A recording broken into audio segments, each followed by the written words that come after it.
sa mathematics. So, medyo nakafocus ako doon sa training ko kasi grade 6 ang tinuturuan ko kahapon. Kaya nakalimutan ko na September na. Then, meron kaming ocular visit sa Island Cove. Pero hindi ako sumama dahil alam ko may meeting kami ng One for Love. Pero hindi rin po natuloy. So, nag-ikot-ikot ako hanggang sa nakapunta ako ng palengke, nabili ng kung ano-ano. At nakalimutan ko na first Sunday pala. So, hindi ko alam na ako po pala yung mensahero. Nagising ako ng alas 12, ginising ako ng nalimpungatan ako. Tapos inisip ko kung sino-sino na yung mga nakapag-sermon. At yun, naalala ko ako pala ngayon. So, binalikan ko po lahat ng mga... At ang nakakalungkot ay naiwan ko tong netbook ko, dyan po, iniwan ko siya dito sa simbahan. So, naiwan ko yung lahat ng mga reading materials ko. At maaga po akong dumating sa sambahan at binasa ko yung mga ilan na naihanda ko na po. So, sa totoo lang mga kapatid, naghahanda talaga ako sa buong taon. Bagamat mahirap, pinaghahandaan po natin yan sa buong taon. So sa umaga pong ito po ang nakita ko, isang napakagandang collection ng mga sermons. Isa sa mga naisulat ni Jeff Strite po. Isa sa mga member ng Christian Church o kapatid natin, Church of Christ. So if you have your Bible mga kapatid, Deuteronomy chapter 15 po. So isang gabi, simulan ko po sa isang kwento. Isang gabi, mayroong isang dalaga, a teenage girl. Dinala niya yung kanyang boyfriend o yung bago niyang boyfriend sa kanilang tahanan para makilala ng kanyang mga magulang. So, nakakatawa po, yung kanyang boyfriend ay naka-leather jacket siya, may dalang motorcycle, motorcycle boots, maraming tattoo, at maraming hikaw po. So, meron din siyang hikaw sa ilong, may hikaw sa tenga, kung saan bahagi ng kanyang katawan. So, later, ang ginawa ng nanay, hinila yung kanyang anak at sinabi niya, anak, sabi niya, alam mo ba, itong boyfriend mo, he is not very nice. He doesn't seem to be nice. No? Sabi nung bata, o nung dalaga, sabi niya, hindi mabuting tao yan. Kung hindi siya mabuting tao, bakit siya gagawa ng 500 hours of community service? So, what is this guy mga kapatid, doing a 500 hours of community service? Kung mabuti siyang tao, bakit siya magko-community service ng 500 hours?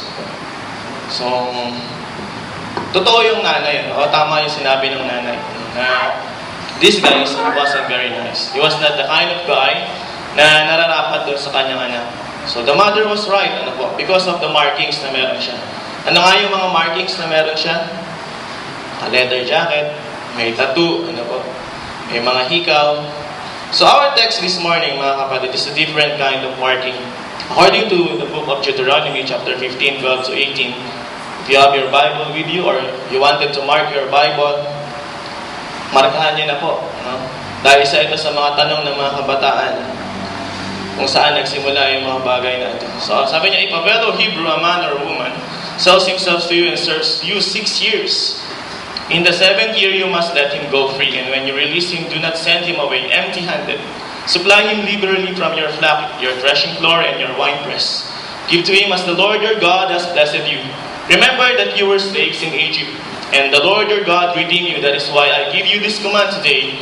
But if your servant says to you, I do not want to leave you, because he loves you and your family and is well off with you, then take an awl and push it through his earlobe into the door, and he will become your servant for life.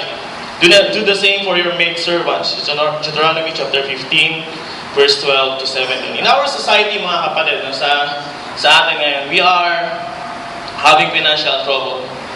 Goes on with our welfare in life.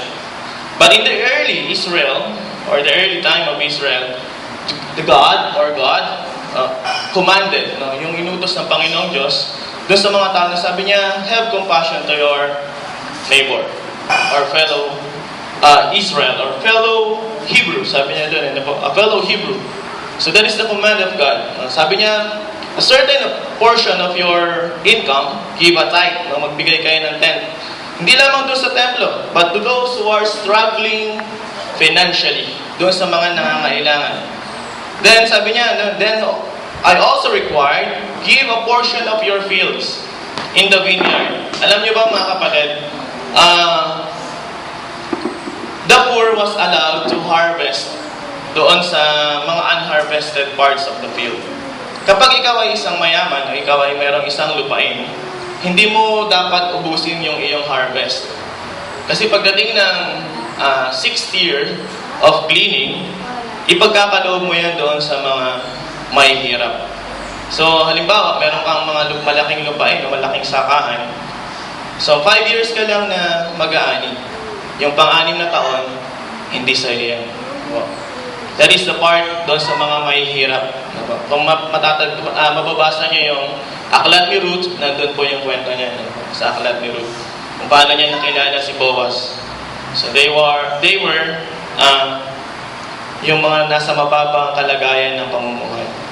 So, kaya lang sabi niya, but if an Israelite o yung Hebrew man, hindi niya kayang suportahan yung kanyang sarili o hindi niya kayang bigyan ng pangangailangan yung kanyang sarili, ang pwede nilang gawin ay another option.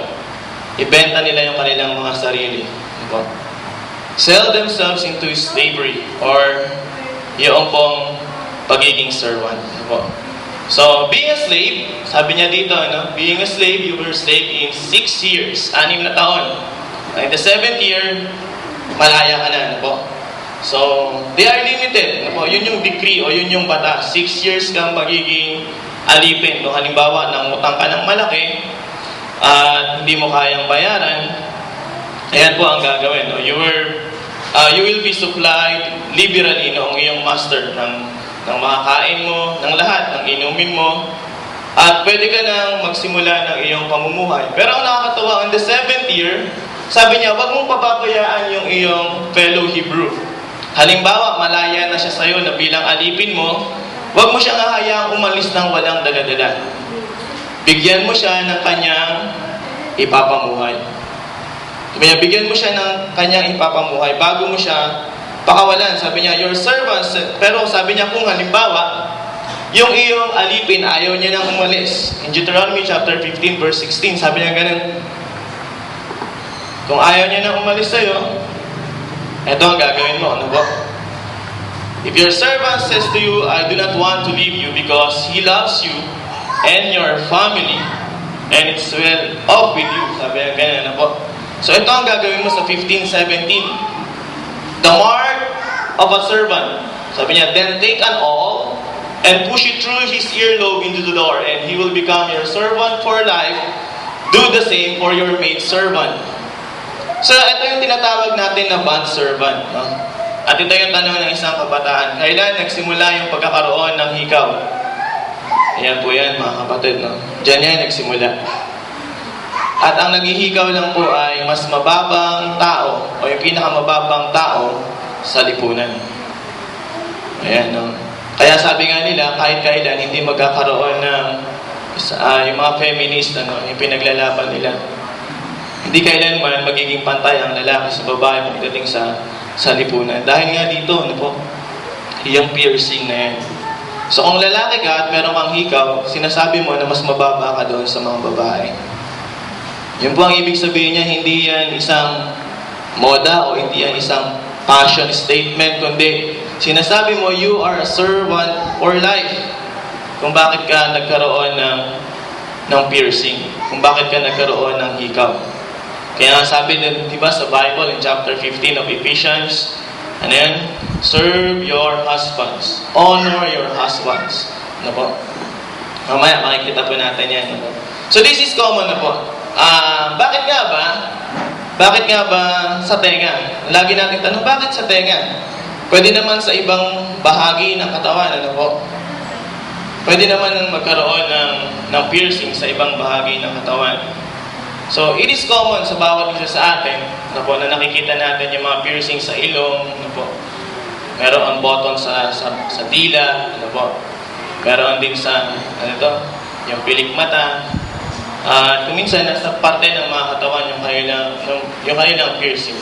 But the slave did not do it deliberately. Ano po? Hindi yun pinagutos sa kanya o hindi yun pinersa sa kanya ng kanyang master, kundi sabi niya, he chose it. Ano po? Pinili niya na magkaroon ng mga bagay na ito because he loves his master so much. Ano po? Mahal na mahal niya yung kanyang master.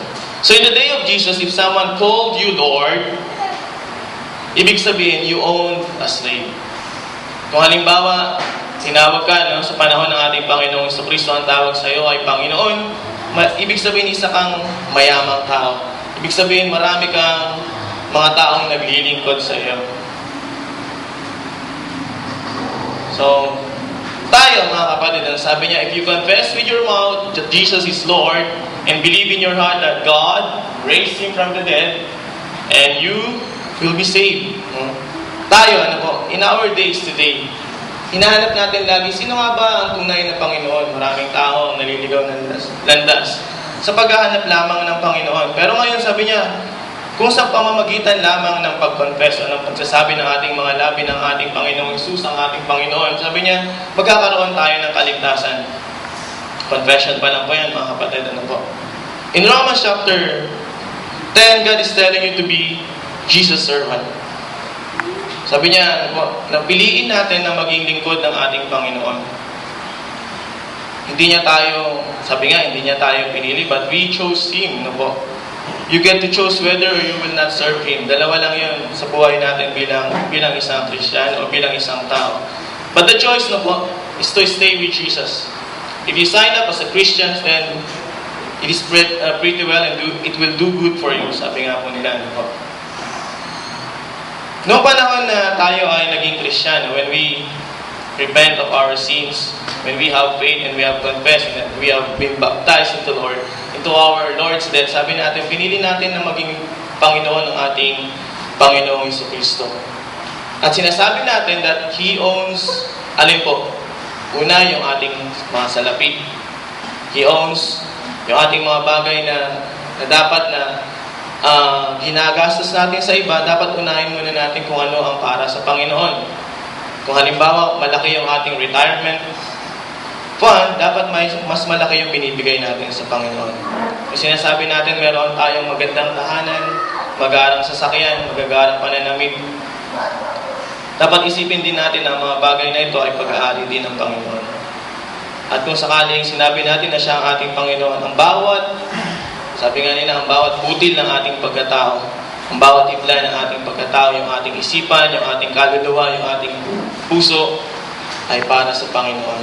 At sa tuwing, sabi nga nung isang preacher, sa tuwing titingnan niya raw yung wallet niya, at titingnan niya yung kanyang pamilya, ang bawat taong nakikita niya ron ay hindi na sa kanya, kundi pag-aari ng Panginoon. Simula nang piliin niya maging lingkod nito. 1 Peter 3:7.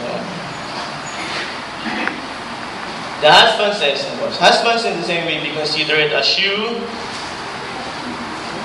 live with your wives and treat them with respect as to the weaker partner and as heirs with you of the gracious of life, so that nothing will hinder your prayers. So notice these things, mga kapatid. God takes this seriously. If a husband mistreats his wife, then God will not listen to his prayers. Kapag daw sinasaktan niya, pinahihirapan niya yung kanyang may bahay, hindi magiging mabuti ang Panginoon sa kanya. So when we turn our lives to Him, all of the part of our lives, yung ating pamilya, yung ating mga anak, ay para sa Panginoon. So, let's go to the piercing, mga kapatid. Balikan natin yung 15-17. So sabi niya, take an oath, push it through his earlobe to the door. Saan ba yun? Tingnan pa natin. So bakit nga ba yung tenga? So I remember, merong isang reading patungkol daw po sa nagbabasa ang isang husband patungkol doon sa kanyang asawa. Lagi niya sinasabi, bakit ang lagi tinatanong ng asawa, bakit hindi sa ilong, para mas madaling makita, dahil pwede naman matakpan yung nasa tenga. So the master is saying, or the mother is saying, sabi niya, listen, nung pinili mo daw po, o pinili natin, o pinili ng bondservant na yun, na kanyang ipapako yung kanyang tenga o putasin yung kanyang tenga doon sa pintuan po, no, sa doorpost ng kanyang tahanan o sa tahanan ng kanyang master. Sinabi niya, no, I will listen to my master for the rest of my life. Yun po ang ibig sabihin kung bakit pinapako niya yung tenga niya o pinaputasan niya yung tenga niya ng isang malaking pambutas. Ano sabi niya, I will eagerly hear my master and obey my master for the rest of my life. So, kung babalikan niyo po, no, sino-sino nga ba ang mga apostol na may mga ganito? So, si Pablo, isa sa mga yun, ano po? He was a bond servant for life, ano po? Si Pedro, isa sa mga yun, sinabi niya, I will eagerly hear my master, ano po? My Lord. So, sa atin, bakit hindi na natin ito ginagawa, ano po? Bakit wala na yung piercing? So sa mga katulong niyo po, no? Doon sa mga katuwang niyo sa bahay, bakit wala na yung mga piercing na yun? So siguro, yung iba sa atin, ay we are so gracious na doon sa mga kasambahay natin. Na sinasabi natin, pwede kang umalis kung gusto mo, ano po? At ito ay nakakalungkot. Sa ating mga Kristiyano, meron tayong mga tinatawag na spiritual hitchhikers. Yung bang, ano po yung hitchhiker? Nakikisakay lang. Maraming ganang Kristiyano, mga kapatid, ano po. Kapag dumadaan po kayo sa highway, makakita kayo ng taong ganyan, ano po. Ano ibig sabihin? Ano? Sabi niya pa-hitch o pasakay hanggang sa doon na sa pupuntahan ko. So, dahil itong taong ito, wala siyang kakayahan, wala siyang salapi para makapaglakbay siya. Ganun din po sa ating congregation, maraming mga spiritual hitchhikers. At sana sa Lagra, wala po mga kapatid. Na kung minsan, if they are so comfortable doon sa kanilang ginagawa, nakaupo lang sa mga pews ng ating bahay, sambahan, they are happy doon sa kanilang mga ginagawa. Happy sila sa preaching, happy sila sa pag-aawitan, at natutuwa sila sa bawat taong kanila nakasalamuha. Kaya lang, hanggang kailan itong mga spiritual hitchhikers na to? Kapag hiningi na sa kanila yung kanilang financial support, kapag hiningi na sa kanila yung oras nila para magkaroon ng personal work, para magkaroon ng visitation, para magkaroon ng benevolence, para magkaroon ng evangelism, ang lahat ng ito, sasabihin ng mga tao ito, they irritate me. So, sasabihin nila, thank you Lord, hanggang dito na lang ako.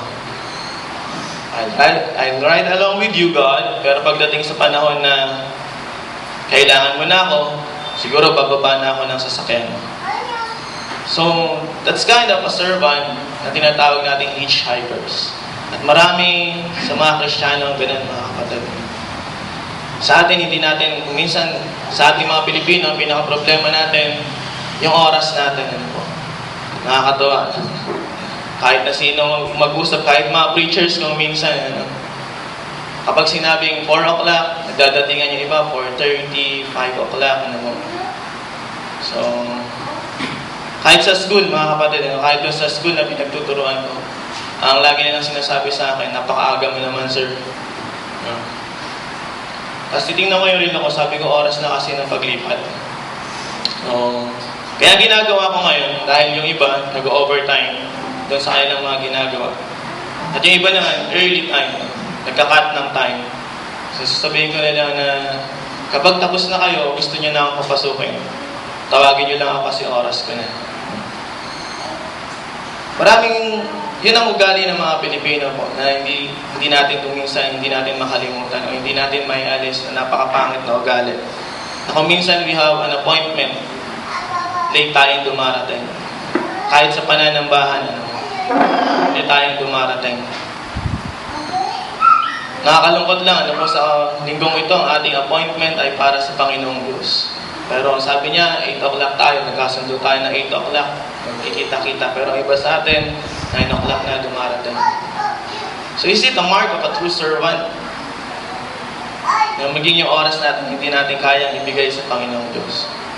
So sabi niya na po, the mark of a true servant is obedience. Jesus said, sabi niya, I am the true vine, and my Father is the gardener. He cuts off every branch in me that bears no fruit, with every branch that does not bear fruit, He prunes that will be even more, be fruitful.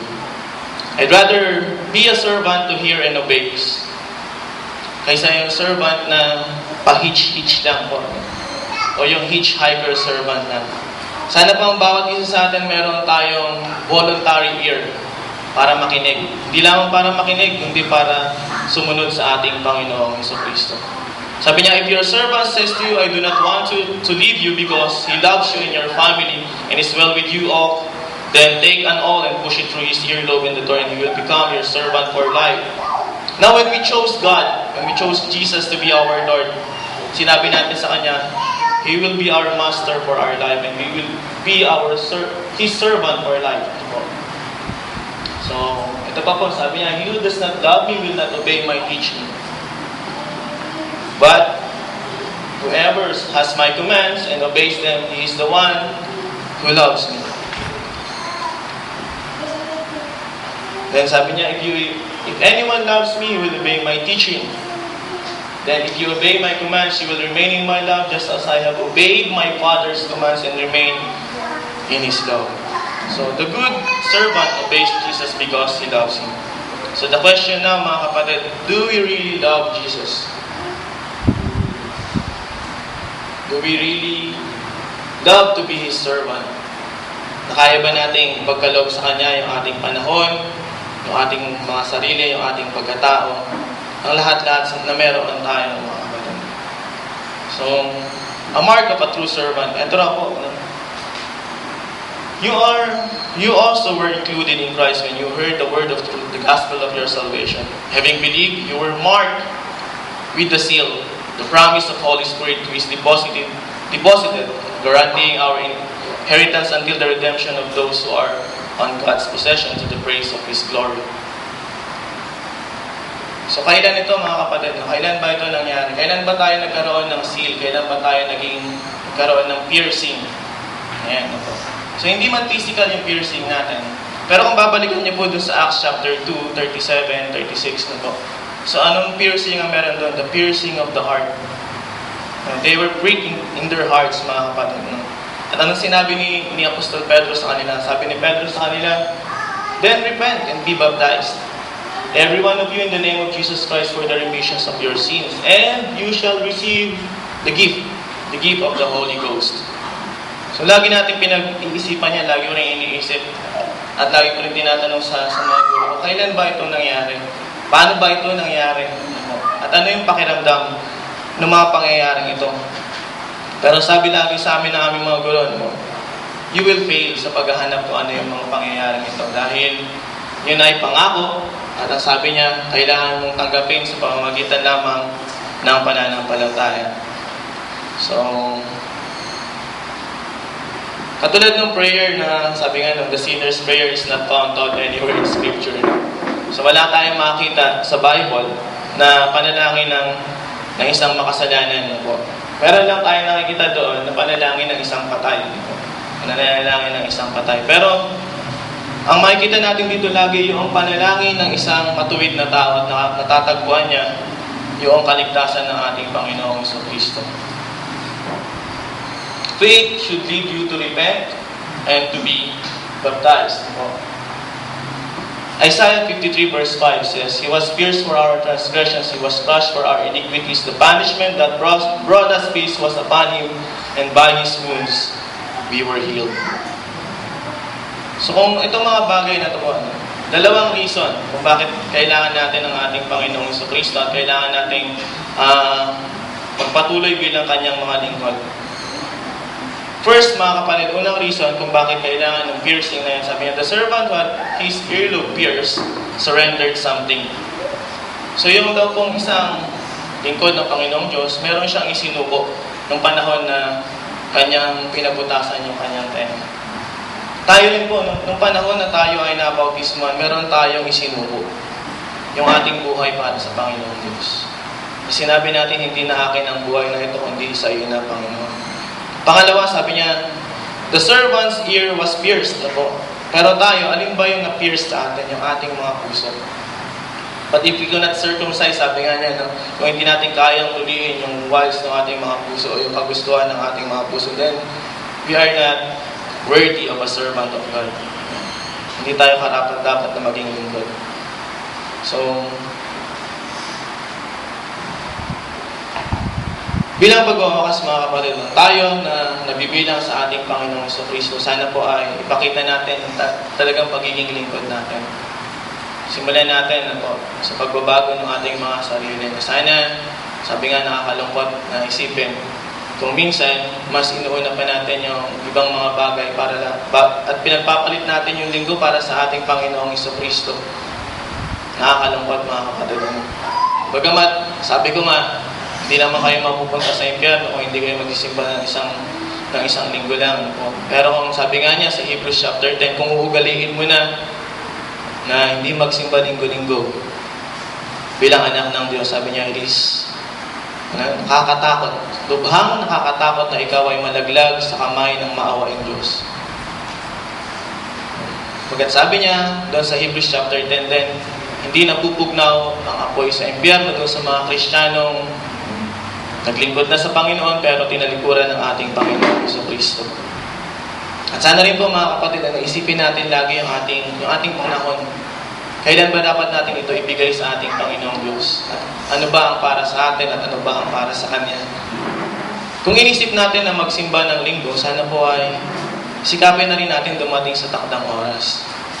Pero kung talagang hindi naman natin inisip na magsimba ng linggo ngayon at napilitan lang tayo, maaaring, ayun nga, yun yung nagkakaroon tayo ng pagiging huli sa oras na ating pinag-usapan. Ang sumunod, sabi nga natin, sa buhay natin sana patuloy na makita yung pagiging lingkod ng ating Panginoong Jesucristo. At sa lahat po ng hindi pa kaanib ng iglesia ito po ang paalala sa lahat. Tandaan po natin na kung saan namatay, nailibing at nabuhay na magmuli ang ating Panginoong Jesucristo. Ganun din tayo. Una, tayo ay namatay sa ating kasalanan. Pangalawa, tayo ay inilibing sa tubig. Pangatlo, sabi niya, tayo ay nabuhay sa panibagong buhay. At ito po ang panawagan sa lahat. Romans chapter 6, verse 3 to 5 says when it declares, "Don't you know that all of us who were baptized into Christ Jesus were baptized into His death? We were therefore buried with Him through baptism into death, in order that, just as Christ was raised from the dead through the glory of the Father, we too may live a new life. If we have been united with Him like this in His death, we will certainly also be united with Him in His resurrection." So, paalala po, tandaan po natin kung saan kailan tayo nabautismohan. At wag po tayong manghimagod ng mga kapatid na maglingkod sa ating Panginoong Jesucristo. Huwag sanang maging pabigat ang bawat linggo na dumarating sa atin. Huwag sanang maging pabigat na maibahagi natin ang Ebanghelyo ng ating Panginoong Jesucristo. Mabanggit man lang natin sa mga mahal natin sa buhay. Huwag sanang maging pabigat na patuloy nating pananganan yung ating pananampalataya. Patuloy tayong maging mga Kristiyano sa pang-araw-araw ng ating pamumuhay.